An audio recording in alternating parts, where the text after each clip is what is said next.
Imhotep à tous et à toutes fans de cinéma, c'est Alexis et bienvenue dans cette nouvelle vidéo mensuelle sur les sorties de films de janvier 2024. Youpi, c'est la nouvelle année, let's go! Bonne année et bonne santé Alexis. Non, pas de bonne année Anonymous, on sait tous que cette année va être encore merdique. Les étudiants parisiens vont être virés de leur logement Crous pour les riches qui ont acheté les tickets pour les JO. La loi immigration est passée et Macron va être bien content de la faire appliquer. Elisabeth Borne va déclencher son 50e 49.3 et le ministre de la Justice qui a des casseroles au cul, il a été relaxé, dans tous les sens du terme bien sûr. C'est quand les prochaines manifs là, il faut se mobiliser, vous croyez pas? Il faut chanter Siamo tutti antifascisti? Alexis, on va se calmer un peu, on est ici pour parler cinéma s'il te plaît. Oui, le cinéma, les studios capitalistes et le bon terroir français avec Depardieu et tous les vieux cons qui ont signé sa tribune de soutien. T'as vu que la moyenne d'âge des signataires c'était 69 ans? Ils ont dépassé l'âge de départ à la retraite et ils ouvrent encore leur gueule.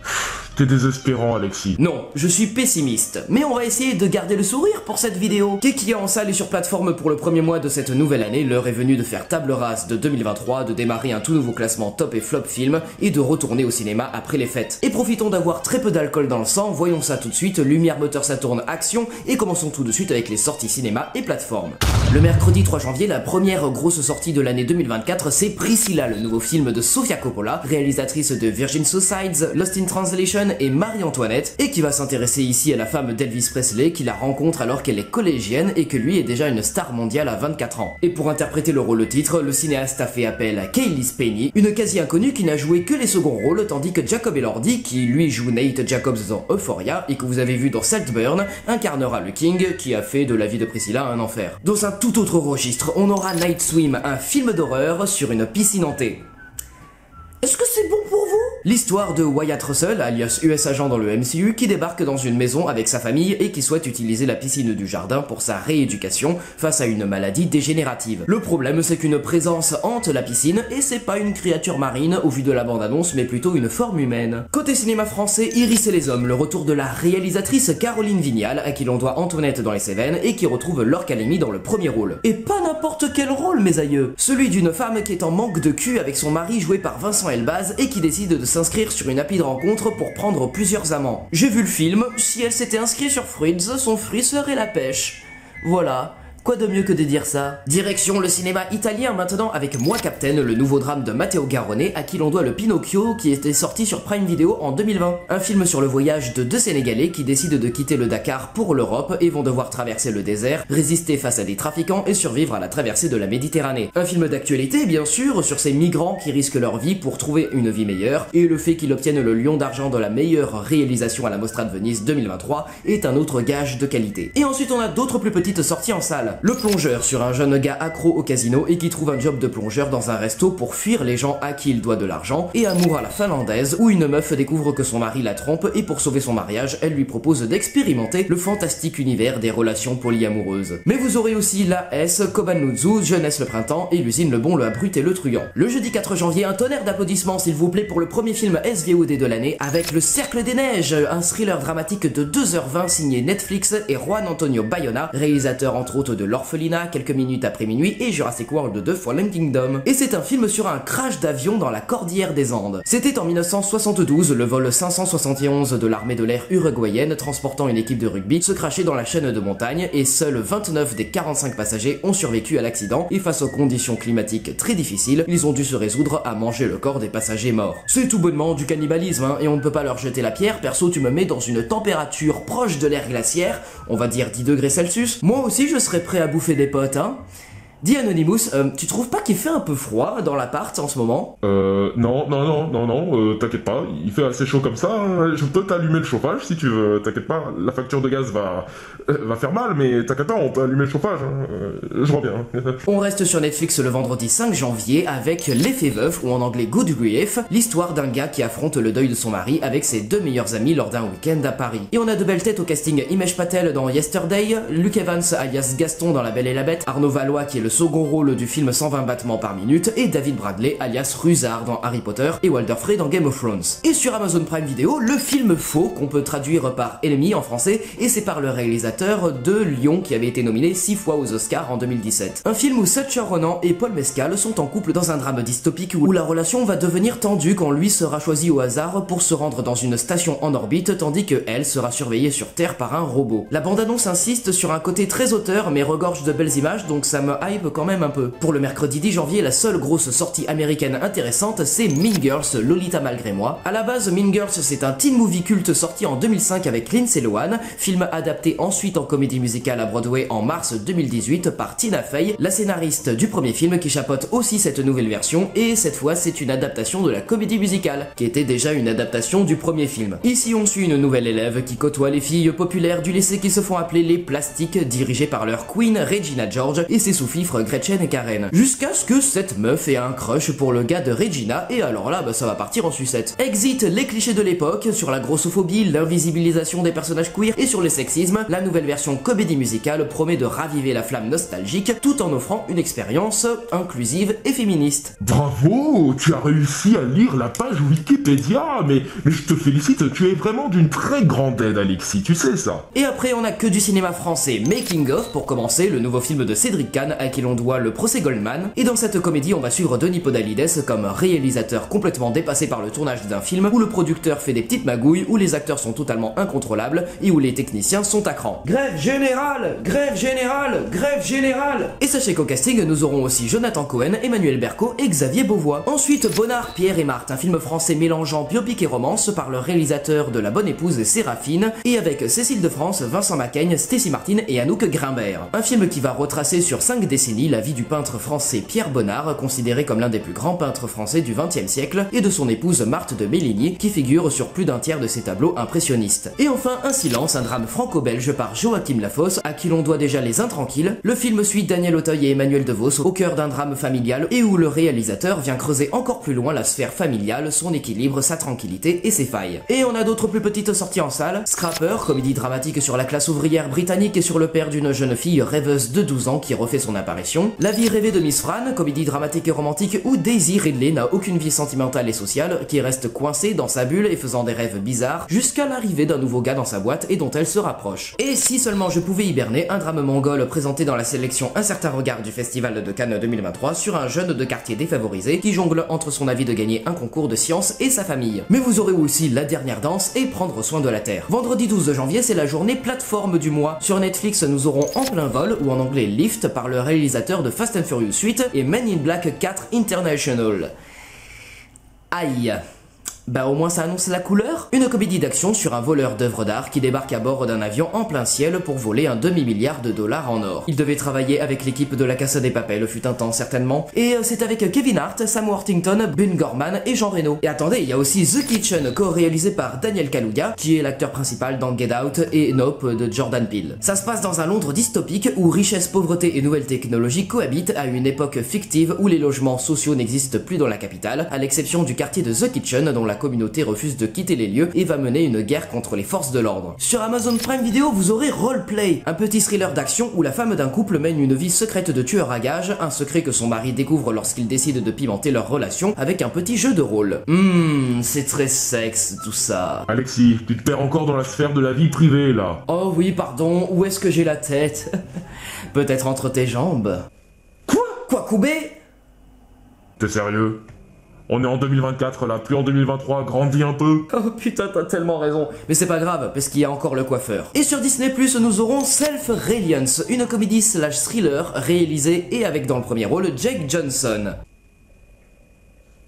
Le geek à lunettes avec le t-shirt Jurassic Park dans Jurassic World. Oh, bah là c'est tout de suite plus clair, merci. Dans ce film, il décide de jouer à un jeu de télé-réalité sur le dark web. Le but est simple, pour gagner 1 million de dollars, il doit survivre 30 jours à des gens qui vont essayer de le tuer, mais qui ne peuvent l'attaquer que lorsqu'il est seul. Il a donc la brillante idée de convaincre ses amis, sa famille et de parfaits inconnus de rester avec lui 24 heures sur 24 et 7 jours sur 7. Vraiment un gars en or, il pense clairement à la sécurité de ses proches. Petit mercredi le 17 janvier, et pourtant on commence avec Pauvre Pauvres créatures, ou en anglais Poor Things, un des films les plus attendus de ce début d'année puisque c'est le nouveau film de Yorgos Lanthimos, à qui l'on doit déjà La Favorite et avec dans le premier rôle Emma Stone, sur une jeune femme ramenée à la vie par Norman Osborn qui a envie de découvrir le monde et elle va donc s'enfuir avec Bruce Banner dans une odyssée pleine d'aventures. Et oui, comme je l'ai habilement suggéré avec plein de références, Emma Stone sera accompagnée de Willem Dafoe et Mark Ruffalo. Un petit plaisir pour les Québécois maintenant avec Les Chambres Rouges, un thriller de 2 heures sur 2 femmes qui assistent au procès hyper médiatisé d'un tueur en série qui a filmé la mise à bord de ses victimes, un stalk qui bascule carrément à l'obsession quand elles essayent de mettre la main sur la vidéo manquante de l'un de ses meurtres. Côté français, Comme un prince, une comédie dramatique avec Ahmed Silla et Julia Piaton, dans laquelle Ahmed joue un champion de boxe qui voit son avenir s'écrouler lorsqu'il se fissure les os de la main et va commencer à entraîner une jeune ado qu'il rencontre lors de ses travaux d'intérêt généraux au château de Chambord. Et ouais, Ahmed Silla, c'est notre Rocky Balboa français. Je sais pas qui ferait notre Apollo Creed français, mais je pense qu'il devrait pas avoir trop de mal. Attends, c'est bizarre, sur ma fiche il est marqué que Godzilla Minus One est au cinéma le même jour. Oh oui, c'est tout à fait normal. Vu le succès du film sur le territoire français, le distributeur a décidé de ressortir Godzilla Minus One dans les salles françaises du 17 au 31 janvier. Et c'est franchement une bonne nouvelle, on avait complètement été oublié en Nouvelle-Aquitaine, hein. Il y avait aucune séance dans toute la région. On va peut-être pouvoir le voir, cette fois je croise les doigts pour que le distributeur n'oublie pas que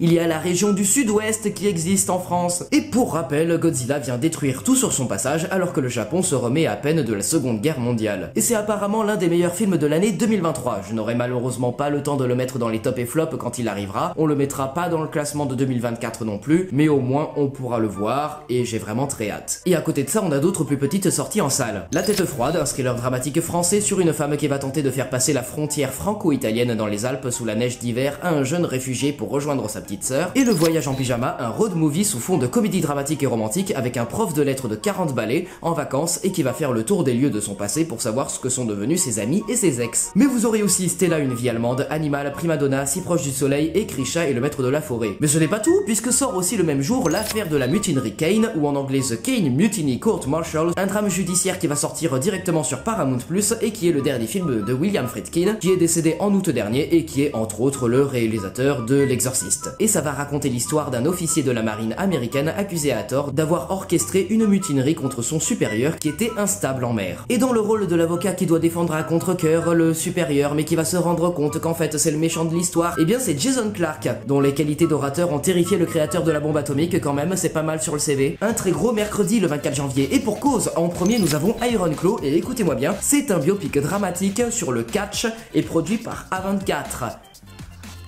Une nouvelle grosse attente avec Zac Efron dans le premier rôle pour raconter le récit des inséparables frères Von Erich qui ont marqué l'histoire du catch professionnel du début des années 80. Et il sera rejoint par Harris Dickinson de Sans filtre et The Kingsman première mission, Jeremy Allen White de The Bear et Lily James de Baby Driver et Pam et Tommy. Ouais, c'est vrai que c'est autre chose que Ahmed Silla, le champion de boxe. Puis La couleur pourpre, un remake en comédie musicale du film de Steven Spielberg de 1985. Enfin c'est un peu plus compliqué que ça. Au départ c'est un roman de 1982 d'Alice Walker qui a donné lieu au film et à la comédie musicale à Broadway en mars 2005. Et ce remake, c'est une comédie musicale puisque c'est une adaptation de la comédie musicale. Ça va, vous suivez toujours? Oui, Alexis, on est toujours attentif après 15 minutes de vidéo. Et pour faire court, c'est donc l'histoire de 3 femmes dans l'Amérique post-esclavage, dont Nettie, qui a une version jeune jouée par Halle Bailey, alias la petite sirène en live action, et la chanteuse Ciara, qui joue Nettie adulte. On finit avec May December, nouveau film de Todd Haynes après Dark Waters avec Mark Ruffalo. Ici, on met en scène Nathalie Portman dans le rôle d'une actrice célèbre qui rend visite à une femme qui avait fait la une dans la presse à scandale 20 ans plus tôt. Pour faire rapide, Julianne Moore est une boulangère de 50 balais mariée à un trentenaire et quand elle avait 36 ans et lui 13, ils ont été surpris en train de faire du sexe dans la réserve d'une animalerie où ils bossaient tous les deux. La femme a été arrêtée, a donné naissance à son premier enfant en prison, après quoi ils se sont mariés et ont eu des jumeaux. La vente de leurs photos de mariage leur a permis d'acheter une maison somptueuse et... Oh, enfin bref, c'est cette meuf que Nathalie Portman vient rencontrer pour trouver de l'inspiration pour son rôle. Je sais pas du tout si le film est tiré d'une histoire vraie, mais sachez qu'en France, on a de quoi se sustenter un peu dans le même délire, voilà. Et on a d'autres plus petites sorties en salle. Tout sauf toi, une comédie romantique entre Sydney Sweeney et Glenn Powell qui prétendent être en couple devant leurs potes. Un coup de dé, le nouveau thriller dramatique d'Ivan Attal avec Guillaume Canet, Yvan Attal lui-même et May Wen, qui, après avoir tourné Les choses humaines, filme un homme qui tue sans le vouloir sa maîtresse lors d'une dispute, mais tout accuse quelqu'un d'autre, la femme de son meilleur ami. Mais vous aurez aussi L'homme d'argile, Le dernier des juifs, Le club des miracles, La grâce, Vivre avec les loups, Un été afghan, Pense à moi, moi, Ma vie en papier, Easy Braza, Félix et moi sur les traces du chanteur de Viens Poupoule, et Nicky Larson, City Hunter, Angel Dust. Bougez pas. Ça sent un film Netflix qui sort le même jour. 60 minutes, un film d'action allemand sur un combattant d'arts martiaux qui abandonne un match crucial à Berlin pour assister à la fête d'anniversaire de sa fille puisqu'il veut à tout prix conserver la garde de sa fille. Oh, c'est mignon, mais je vous ai dit pas bouger. Ça sent aussi le film sur Amazon Prime Video, The Underdogs. Voilà, un film avec Snoop Dogg dans le premier rôle, au cas où vous n'auriez pas compris, avec le titre Underdogs. Et donc Snoop Dogg est une ancienne star de football qui va entraîner une équipe de football pour jeunes au lieu d'aller en prison. Je me demande vraiment pourquoi est-ce qu'il est allé en prison. Je sais pas. Pour avoir accepté de présenter les JO 2024 pour les médias américains peut-être? Oh super, le film Dans la brume va enfin pouvoir devenir réalité. Dernier Netflix du mois le vendredi 26 janvier avec Badland Hunters, un film d'action sud-coréen dystopique qui fait suite au film Concrete Utopia et qui n'est toujours pas sorti chez nous en France malheureusement, qui est censé sortir dans l'année, possiblement en salle, mais on sait pas quand. Donc voilà, cool, on a la suite avant d'avoir le premier film. En plus ça reprend la suite de l'histoire, hein, sur un gigantesque tremblement de terre qui frappe Séoul sauf un immeuble qui tient debout et où les habitants vont faire face à toute la ville qui vont vouloir un abri et foutre le sbeul à l'intérieur. Et donc Badland Hunters c'est la suite. La loi, l'ordre, la civilisation s'est effondrée, c'est un désert apocalyptique dans tous les sens du terme. Petite précision importante, c'est avec d'autres personnages que dans le premier film. Donc soit c'est une vraie suite avec d'autres gens, soit c'est des événements du premier film qui sont vécus par un autre point de vue. On attendra de voir d'abord Concrete Utopia pour placer un peu de contexte et ensuite donner notre avis sur le film. Dernier mercredi, le 31 janvier, je vous propose du lourd avec Argyle, le nouveau film de Matthew Vaughn après Kick-Ass, X-Men le commencement et les films Kingsman, avec ici une romancière spécialisée dans l'écriture des romans d'espionnage qui se retrouve liée aux activités d'un syndicat du crime. Et au casting, on retrouvera Bryce Dallas Howard, Henry Cavill, Sam Rockwell, Bryan Cranston, John Cena, Samuel L. Jackson, Dua Lipa, Ariana DeBose et Sofia Boutella. Mais si vous êtes plutôt d'une humeur sérieuse, eh bien vous aurez La Zone d'intérêt, ou en anglais The Zone of Interest, nouveau film de Jonathan Glazer après Under the Skin, sur le commandant du camp de concentration d'Auschwitz, Rudolf Höss, et sa femme Hedwig qui s'efforcent de construire une vie de rêve pour leur famille dans une maison avec jardin juste à côté du camp. Et au casting pour jouer Hedwig, on retrouve Sandra Hüller que vous connaissez pour avoir joué dans Anatomie d'une chute. Et on a d'autres plus petites sorties en salle. Sous le vent des marquises, comédie dramatique par le réalisateur de Raoul Taburin, où François Damiens est un acteur qui doit jouer Jacques Brel et il se rend compte que sa vie commence à ressembler à celle de l'artiste. Eumen, thriller japonais nommé à la Mostra de Venise 2023, sur une femme qui engage un avocat pour connaître la véritable identité de son mari disparu et qui n'était pas celui qu'il prétendait être. Léo la fabuleuse histoire de Léonard de Vinci, film d'animation sur l'inventeur de la Renaissance avec au casting VO Stéphane Fry, Marion Cotillard et Daisy Ridley, tandis qu'en VF nous aurons André Dussolier. Et enfin Day Shot de Piano Player, film d'animation dont je parle ici parce que c'est Jeff Goldblum qui double le personnage principal, un journaliste de musique new-yorkais qui mène l'enquête sur la disparition en 1976, à la veille du coup d'état en Argentine, de Francisco Tenorio Jr., un pianiste brésilien virtuose. Mais vous aurez aussi Le Bonheur est pour demain, Nuit Noire en Anatolie, Ma part de Gaulois, Amelia's Children, L'Étoile filante, Mambar Pierreté, Les Lueurs d'Aden, La ferme des Bertrands, La forêt c'est la classe et Les prières de Delphine. Et voilà, ça c'était les sorties ciné et plateformes du mois de janvier 2024. Je vous propose maintenant de s'intéresser aux films sortis en DVD ce mois de décembre 2023. C'est parti, c'est partouze, let's go! Attention, prenez vos stylos. La comédie canadienne On dirait la planète Mars, le drame français Amour et Mio, le thriller dramatique franco-philippin Quand les vagues se retirent, la comédie française Yannick de Quentin Dupieux, le drame français Un hiver en été, la comédie française Les Dégains 2, le thriller irlandais Face cachée, le drame franco-marocain Les damnés ne pleurent pas, la comédie franco-belge Les blagues de Toto de Classe verte, la comédie romantique française Le défi de Noël de Florian Hissick, le drame suisse Désordre, le thriller d'action américain En eau très trouble, le drame franco-suisse La voie royale, la comédie dramatique Kazakhstan L'éducation d'Anemoka, le film d'horreur américain Terrifier 2 de Damien Léon, la comédie dramatique franco-belge Un coup de maître, le film d'action américain Blue Beetle du DCEU, la comédie romantique franco-italienne Seconde jeunesse, le drame romantique américain After chapitre 5 aussi dispo sur Amazon Prime Video, le film d'action dramatique Gran Turismo de Neil Blomkamp, le drame policier français Anatomie d'une chute de Justine Triet, le thriller d'action américain Hypnotique de Robert Rodriguez, le thriller d'action germano-britannique Rétribution, le film de SF rwandais Neptune Frost, le drame germano-autrichien Sparta, le drame franco-palestinien Alam, le drame franco-japonais La beauté du geste, le drame franco-belge Alma Gloria, le drame franco-argentin Porno Mélancolia, le drame espagnol Fermez les yeux et le thriller d'action américain Equalizer 3 d'Antoine Fuqua. Et voilà, c'est enfin la fin de cette vidéo, sortie des films du mois prochain et sortie DVD du mois dernier. Si elle vous a plu, vous savez quoi faire, vous likez, vous commentez, vous partagez, vous vous abonnez à la chaîne et à mes réseaux sociaux. Vous pouvez aussi me soutenir financièrement en devenant membre soutien de la chaîne et vous aurez des contreparties exclusives, comme par exemple la sortie de vidéos en avance. Et quant à moi, je vous souhaite un très bon mois de janvier, bonne rentrée à tous, bonne santé et bon courage pour la nouvelle année, on va en avoir besoin. Elle va être très intéressante cette année et pas seulement dans le domaine du cinéma. Très hâte de voir la merde que ça va être au JO et pour la chaîne, ça sera le début du renouveau, hein. Alexis Cinéphile démarre, ça y est. Les premières critiques de la chaîne arriveront le plus vite possible, j'espère. Le changement de rythme va se sentir, hein. On va avoir une diminution de mes heures de sommeil. Donc je prévois le truc, je suis désolé pour les cernes sur les prochaines vidéos. Voilà, désolé. Sortez prendre l'air, allez au cinéma et n'oubliez pas votre joie de vivre, c'est une fin de tournage. Coupé.